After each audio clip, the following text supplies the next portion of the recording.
नमस्कार, आप देख रहे हैं नेक्स्ट 9 न्यूज़ और मैं हूं आपके साथ मनीष कुमार सैनी। महाराष्ट्र में विधानसभा चुनाव को लेकर प्रचार अभियान चरम सीमा पर पहुंच गया है। पक्ष और विपक्ष के बीच जुबानी हमले और तेज होते हुए नजर आ रहे हैं।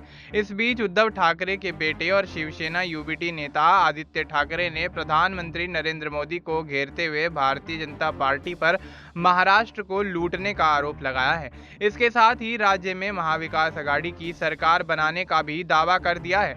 एक इंटरव्यू में बातचीत के दौरान पीएम नरेंद्र मोदी के बयान पर नासिक में शिवसेना यूबीटी नेता आदित्य ठाकरे ने कहा, महाराष्ट्र के विकास के बारे में पीएम नरेंद्र मोदी जी को बात करनी चाहिए।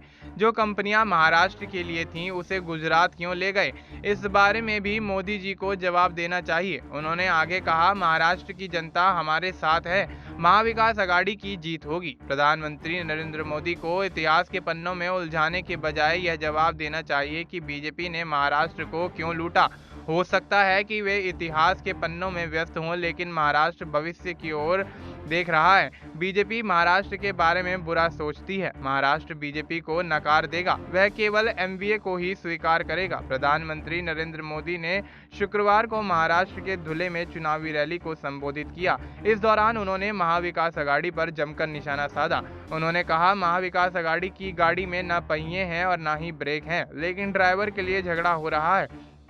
उन्होंने लोगों से अपील करते हुए कहा है कि हम सभी को, बीजेपी को, महायुति के एक एक उम्मीदवार को आपका आशीर्वाद चाहिए। मैं आपको विश्वास दिलाता हूं कि पिछले 2.5 वर्षों में महाराष्ट्र के विकास को जो गति मिली है उसे रुकने नहीं दिया जाएगा। अगले 5 वर्ष महाराष्ट्र की प्रगति को एक नई ऊंचाई पर ले जाएंगे।